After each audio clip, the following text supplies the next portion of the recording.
Good to see you. Nice to meet you. Good morning. Good morning. How are you? Good. Fine, thank you. Okay, we'll get started in a few more seconds. We're just waiting for the chair to come, Mr. Talley. Okay, he's on his way.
There you are. I'm here. I didn't want you to think I forgot about you all. Welcome. Did you get stuck in traffic, David? Did you get stuck in traffic, David? Huh? Did you get stuck in traffic? No. I've been down at the district for a while, so I just had to get a cup of coffee. My apologies. At any rate, welcome to June's Audit Committee meeting, and we'll start out by approval of the agenda, but I want to make an amendment to the agenda first, and that is take item 9, which is the Inspector General search update, and move that up to item 5. So with that amendment, I'd accept a motion to approve the agenda. I'll approve the agenda. Great. And I'll second. Okay, any opposition? If not, all in favor, say aye. Aye. Aye. Aye. Approved unanimously. Now, if you'll take a minute, look through the May 15th minutes. Take a minute if you need to, and then I'll ask for approval of those minutes.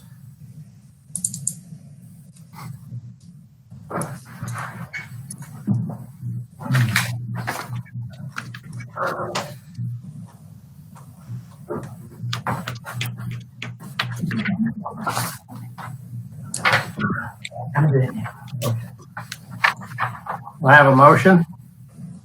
This is Weigel. I so move. Is there a second? Bymaster, second. All in favor? Aye. Aye. All opposed? Passed unanimously. I'm remiss in going through the virtual meeting protocol, and as we begin, I want to remind you all, please leave your mics on mute unless you're speaking.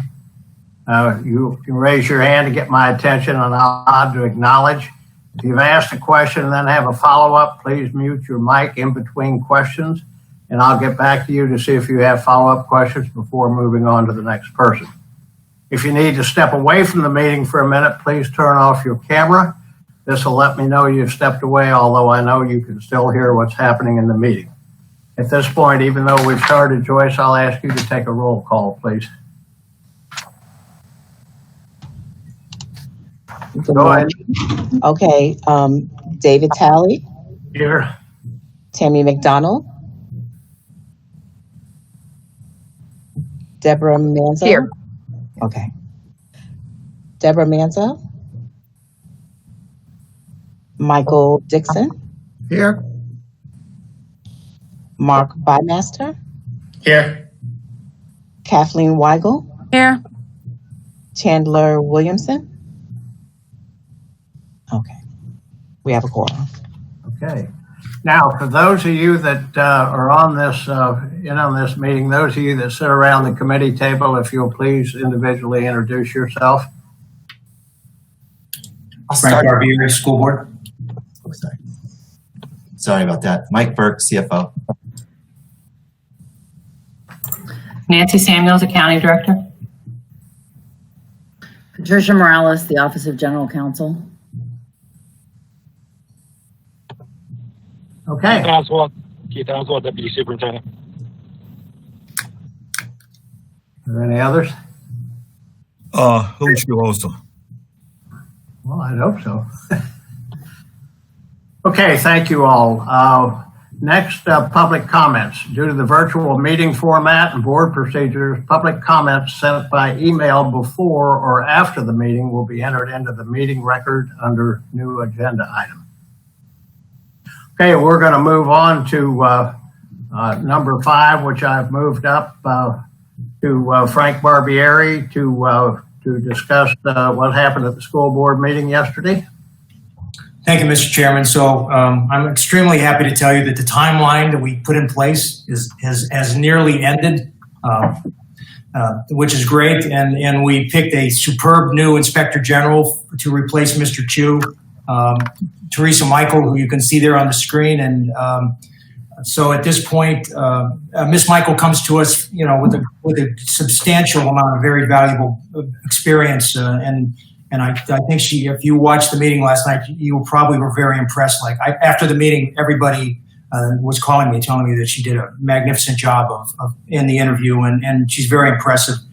She's coming to us from the Palm Beach County Office of Inspector General, and you all had her resume, and you all remember, obviously, that you looked through all of her background material. So the next thing that the board is tasked to do is enter into a contract with Ms. Michael, and I have the honor, the board authorized me to work with the Inspector General's office, Mr. Chu and Ms. McBride and Ms. Michael to bring a contract back to the school board as soon as possible for approval so that Ms. Michael can begin her work. In the meantime, I'm sure that she's already talked to Mr. Chu, and I'm happy that Mr. Chu and Ms. Michael will have an opportunity before he leaves to work together to bring her up to speed on what's going on in the office, as well as Mr. Chu has also offered to come back after his retirement, of course, not being paid, not to violate any kind of state laws, but he will come back and help Ms. Michael if she needs any assistance to get started in a new position. So with that, Mr. Chairman, I'll turn the meeting back over to you, and thank you for giving me the opportunity to introduce Ms. Michael. Mr. Chairman, thank you for your comments. Now I want to welcome Ms. Michael and wondered if you'd like to say a few words. We're glad to have you. Welcome. You'll need to take off your mic off mute.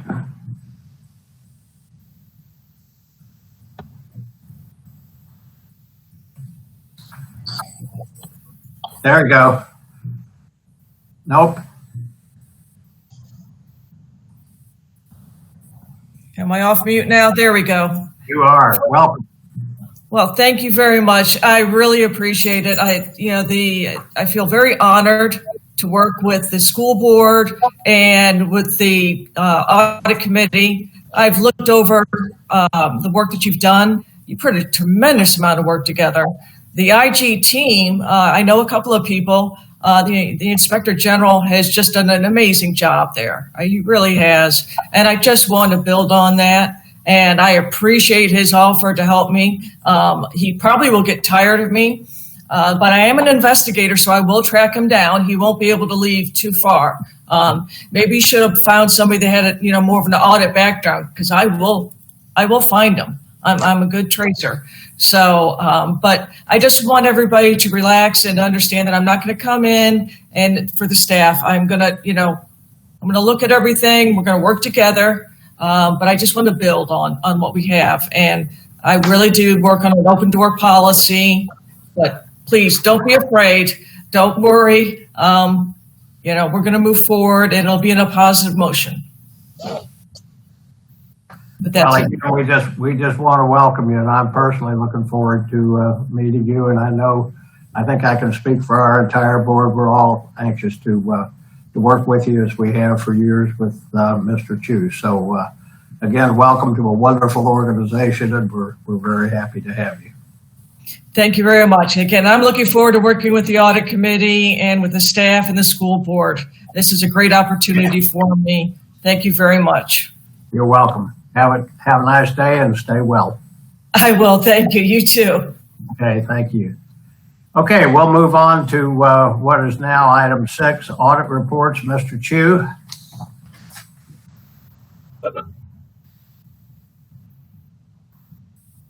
Thank you, Mr. Chairman. Our first report is the diversity in business practices and minority women-owned business. And the audit supervisor was our audit director, Randy Law, and the staff who worked on this project was Alonso Peterson. So I'd like to have Mr. Peterson to present the report. Alonso? Good morning. My name is Alonso Peterson. I conducted the audit of the diversity in business practices and minority and women-owned business enterprise programs. There were 7 major conclusions for this audit. Management concurs with all conclusions. The primary objective of this audit was to determine the extent of compliance with school board policies concerning certification and monitoring of the MWBE programs. The first conclusion was positive. It was the MWBE certification and recertification process was properly tracked. The second conclusion was some findings from the 2015 disparity study were not corrected. The third conclusion was lack of a centralized vendor registration system. The fourth conclusion was SBE and MWBE firms missed opportunities to compete. The fifth conclusion was insufficient monitoring of contracts with MWBE participation goals. The sixth conclusion was insufficient documentation for verifying participation goals. And the seventh conclusion was insufficient monitoring of general and consultant contracts. Those were the conclusions for this audit. Are there any questions? Yeah, this is Michael Dixon. Yeah, I have a question. Just general question. 2, 5, 6, and 7 conclusions all are negative in nature. Is that right? Well, yeah, they okay. Yeah, they were findings. I just wanted to make sure I was following what you were saying. So this goes back. How many go back to 2015? How many of those that you mentioned? Yes, sir. Well, number 2 concerns the 2015 disparity study.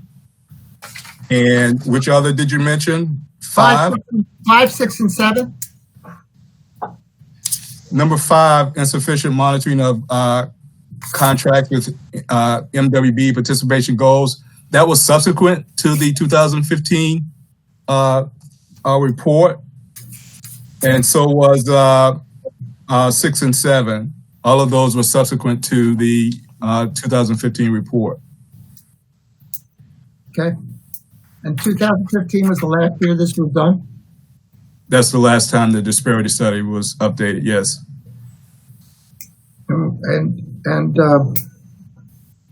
Okay. Thank you. Are there any other questions or comments from the committee members? Yes, I do. Yes, Mark. Oh, Tammy. Tammy, yes. So last year, as I recall, we spent a great deal of time on this issue, and there was a lot of discussion and concern that we are properly monitoring and giving opportunities to the women-owned businesses and minority-owned businesses. And as I recall, somebody from, I think it was procurement, was here to address the issues and our concerns and speak to the findings. And I don't have the report, and I wasn't able to locate last year's report, but it seems like some of the same issues have come up again. And the management concurs, but with the repeat findings, or with the findings that indicate that since 2015 they've not made corrections, especially as it relates to publishing opportunities. So I really am concerned about this. I don't know what we can do, but if someone from the school district can address these issues, that would be appreciated. Hello, this is Dickie Sykes. I can address your issues. Even though the findings, if you look at the response, you will see a clear direction in which the Office of Diversity and Business Practice is heading. You will also note all of the procedures and initiatives and plans that we have put in place to address all the issues that were noted. We are working extensively to be able to track who is getting our work. Even though it's a small business program, we track opportunities by ethnicity. We've also we're working closely with purchasing.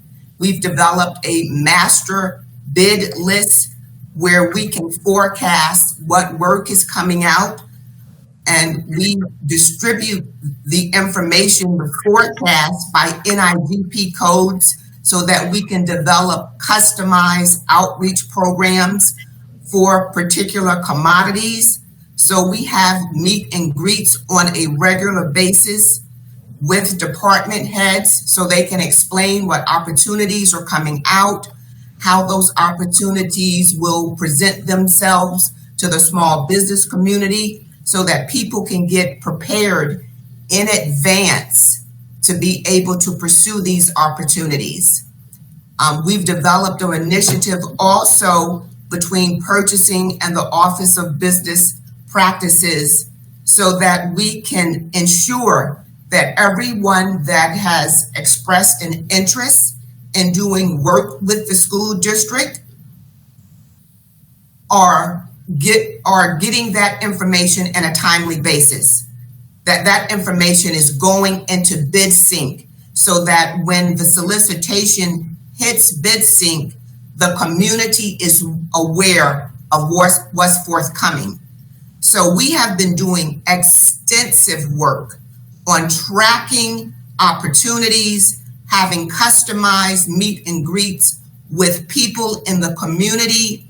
We have an outreach event every single week based on the commodities that are forthcoming.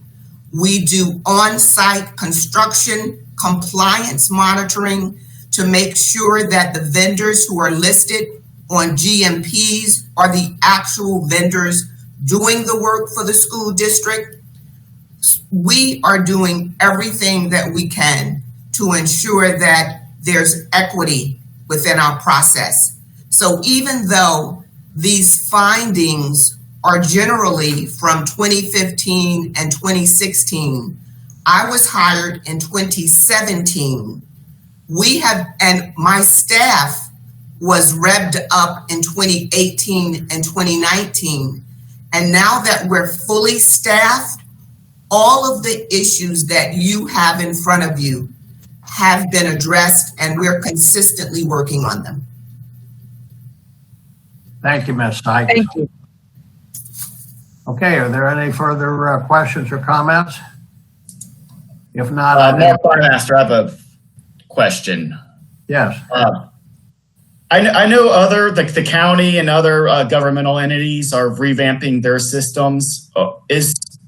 Has the school board looked into to see if we're meeting the same type of requirements as those systems, so it's easier to apply across the board? Good morning. This is Mike Burke. I'm the CFO. I'll take a shot at that question. As CFO, I oversee purchasing. My counterpart is Ms. Wanda Paul. She's our Chief Operating Officer, and the Office of Business Diversity Practices reports to Ms. Paul, but we work closely together. Ms. Paul had a conflict this morning that was unavoidable, so she asked me kind of just to weigh in. We responded jointly to this response or this audit because it includes both purchasing and Ms. Sykes' department, who you heard from. Our board has requested a workshop on this same subject that we'll be bringing forward in the near future. We have the disparity study in 2015 was not an audit in itself. It's the disparity study is the basis to look at our purchasing patterns and look at the vendors available in our community and identify any disparities where our purchasing patterns don't align with the firms that are out there that are ready, willing, and able to serve the district. So it looks for disparities, and then we tailor our program to try to address those discrepancies. And we've had some success over the years, particularly in the area of construction. But I would just say, to kind of reiterate Ms. Sykes' point, her department has grown.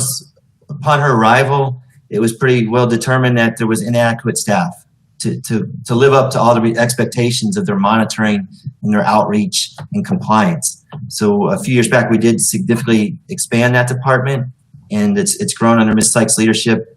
And there's, we're making a lot of progress, and we continue to work together. Our systems, we do monitor the county. There's a finding in there, originally from the 2015 study, there was a recommendation that we have one system that vendors would register in. And we pursued that, but we found it wasn't practical for us. We're a major purchaser in the county, probably over $500 million a year running through. We have a vast array of contracts and commodities that we need. And with our purchasing process is so regimented, and we have to be able to monitor and track every time a solicitation is posted. We have to be able to document that those notifications were sent out to everyone. So that bid sync system really meets the purchasing department needs, which are vast. And the B2G Now system is geared more to Ms. Sykes' needs to help with the tracking of the small business program. And, so anyway, we do have kind of 2 points of entry. And what we've worked on as of late was to make those two systems, integrate them more and make sure that vendors are aware that they really need to be in both systems. And we're trying to make that easier from the vendor's perspective to navigate and prompt them to do both registrations, because the bid sync one is critical so that they're alerted to the work that may be available in their field. And the B2G system now is critical that we are able to track their participation. And the one big thing that B2G does for us, as an example, is, many of our construction projects will have goals, and subcontractors will be used to meet those goals. From my side of finance and purchasing, we see the contracts and the payments to the prime contractor, the general contractor. We do not have records in our system of those payments from the general contractor to the subcontractor. So that's one of the big things B2G provides for us. It provides the subcontractor some online reporting that they can do, and it helps monitor that those goals are truly being met and those payments are flowing through. I hope this is making sense.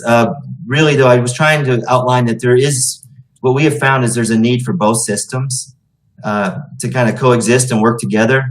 And that's where we focus a lot of our energy this year, is working with Ms. Sykes, trying to make sure her needs are met, and that we don't, and that we continue to maintain everything purchasing needs for their operation.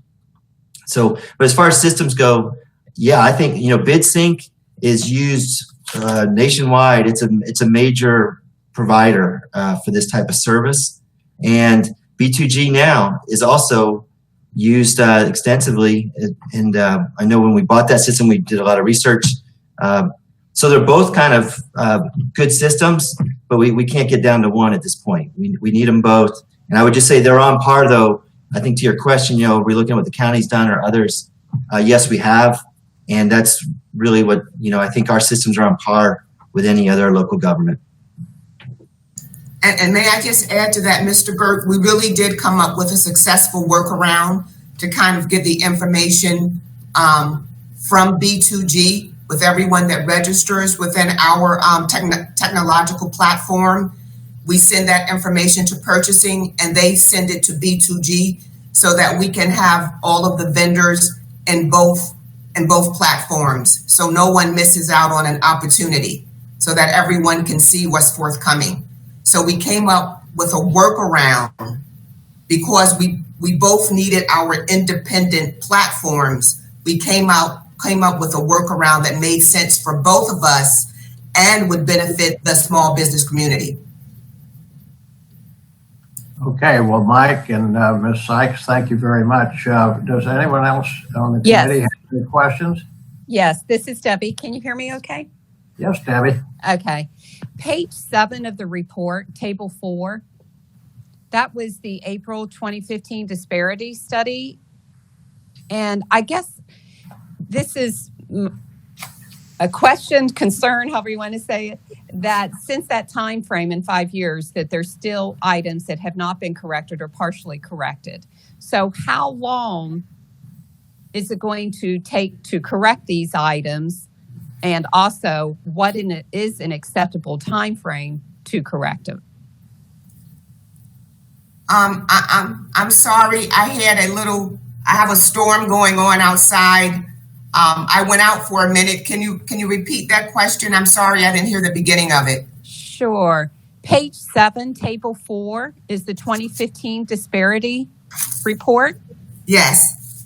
And so there's items that are partially corrected and some that are not corrected. And it's been 5 years since the report. So my question is, how long is it going to take to correct those items? And what is an acceptable time frame? That's a general question, not specifically to you, but to the staff. What's an acceptable time frame for correcting these items? Well, a lot of the items, we concurred with the findings of 2015, 5 years ago. We concurred, but in our response, you will see that a lot of these items have been worked on. As an example, the centralized bidder registration system. That is what Mr. Burke just referred to regarding BidSync and B2G, that we still have to use both systems. So having a centralized bidder registration system, because of the inefficiencies that both systems independently have, there's no way we can have that.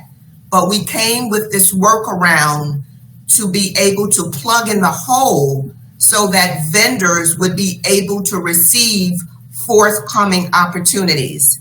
So everything that you see that has not been corrected has been worked on. And you can read that in detail with all of the responses. We're working on every issue that is listed. Right, and I did see that, but 5 years is a sufficient time to either deal with these items, so I think so, deal with these items that are in here, or come up with another solution. So at what point are these going to be corrected, or another goal or direction or policy change or something happen so that they do get resolved? And I guess that's between staff and the,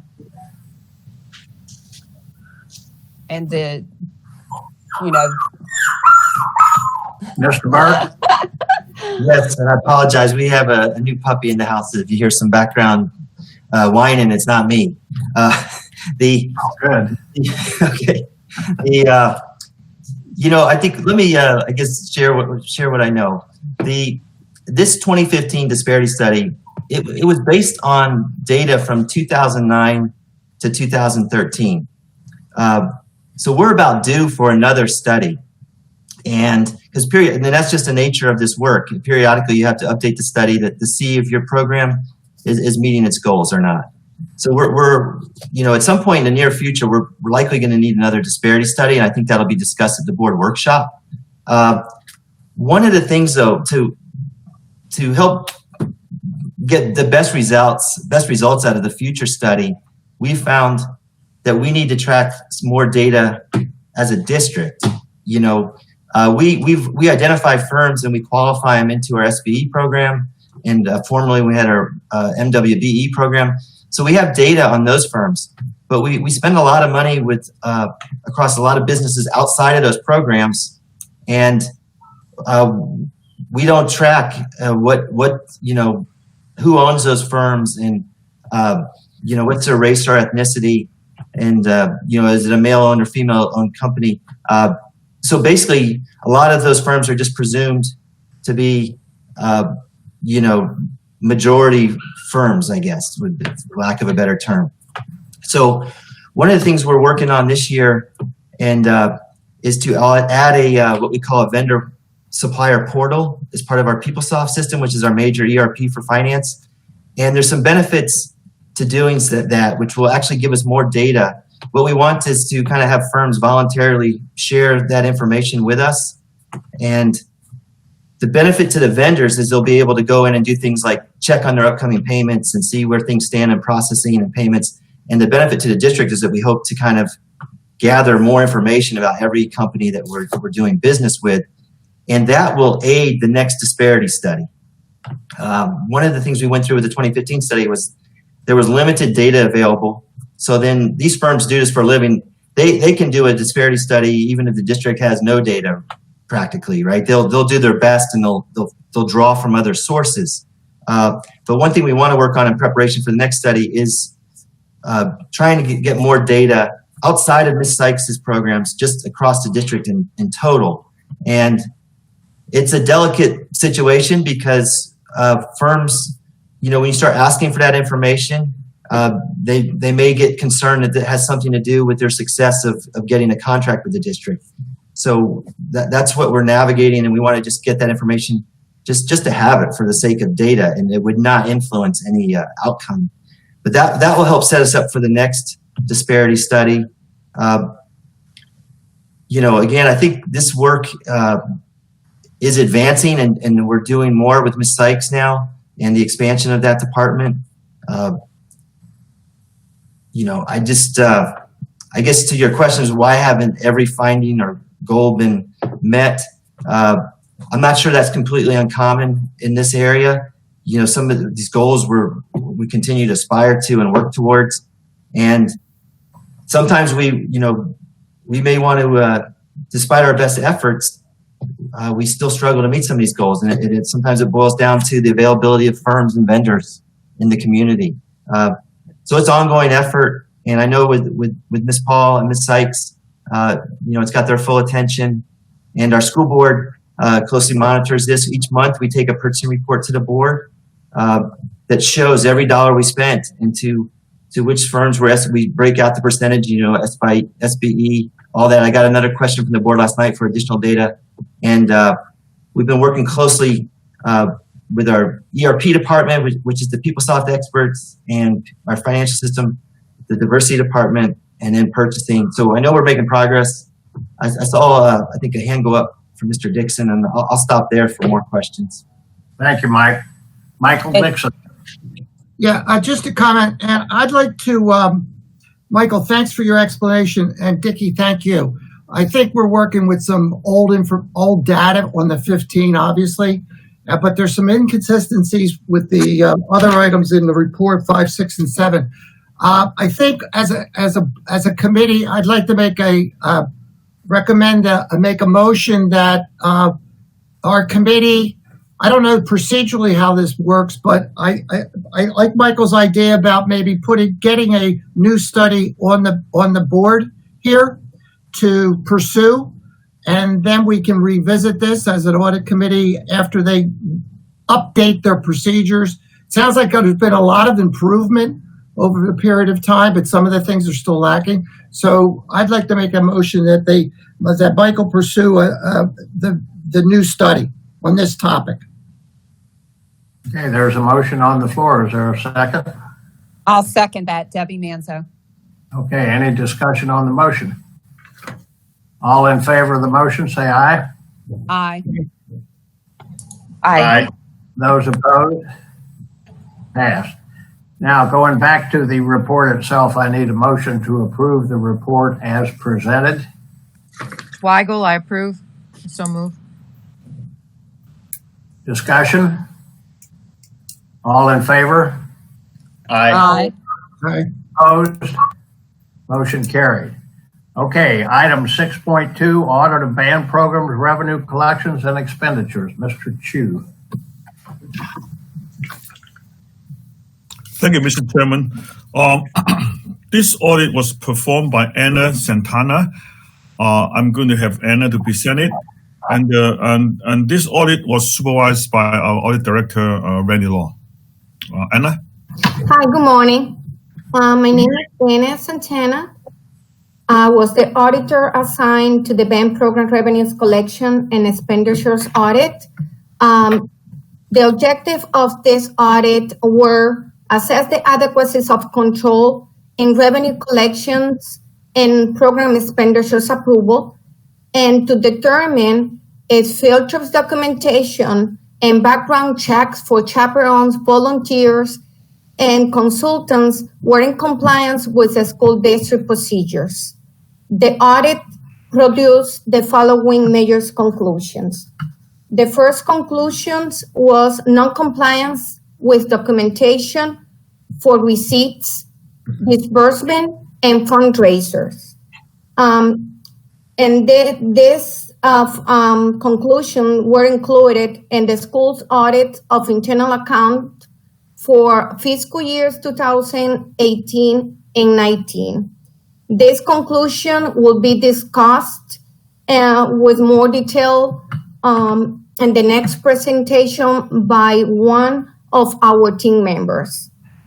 The second conclusion was background clearance not obtained for field trip chaperones. The Raptor system is used for background check screening of chaperones, volunteers participating in field trips. It is required by Florida statutes to protect the safety and security of students and staff. This conclusion has two cases. The first case was list of the chaperones was not maintained for 7 of the 11 field trips reviewed. And the second case was 75 or 96 non-employees were not clear through the Raptor system.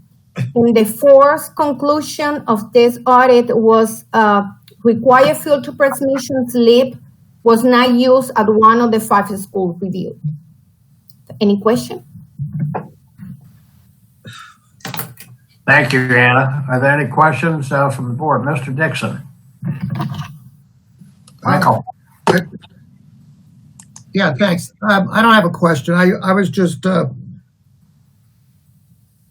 think the numbers are just, I don't know what's going on here, but 78% of the people, I mean, this is really for the protection of the kids, right?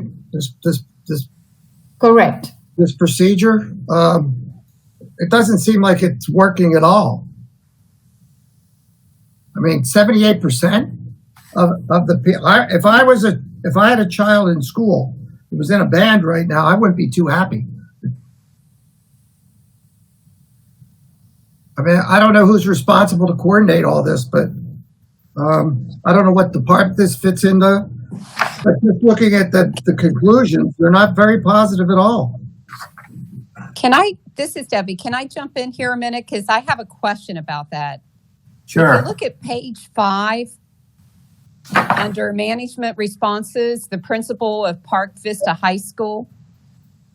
So she's saying that at the beginning of the year, excuse me, they do the background checks, but then they don't do it for each particular field trip. So I guess with the policy, does the policy say that each field trip or once a year the background checks have to be done? And is that something that maybe we need to look at the policy, and is once a year sufficient for the same, of course, the same people that are doing the trips?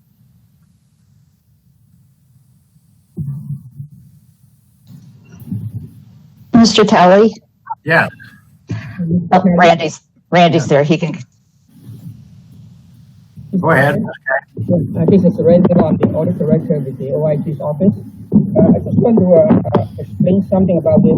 We, because of this audit, we are in the process of performing another audit about the clearance check, and then that will be part of the objective of this ongoing audit. That we are looking at the clearance checks for both the staff, volunteer, and consultants. So that is ongoing now. And we will also look at the procedures and the consistency in applying the practices. And I think that will answer the question from Mr. Hanson. Thank you, Randy.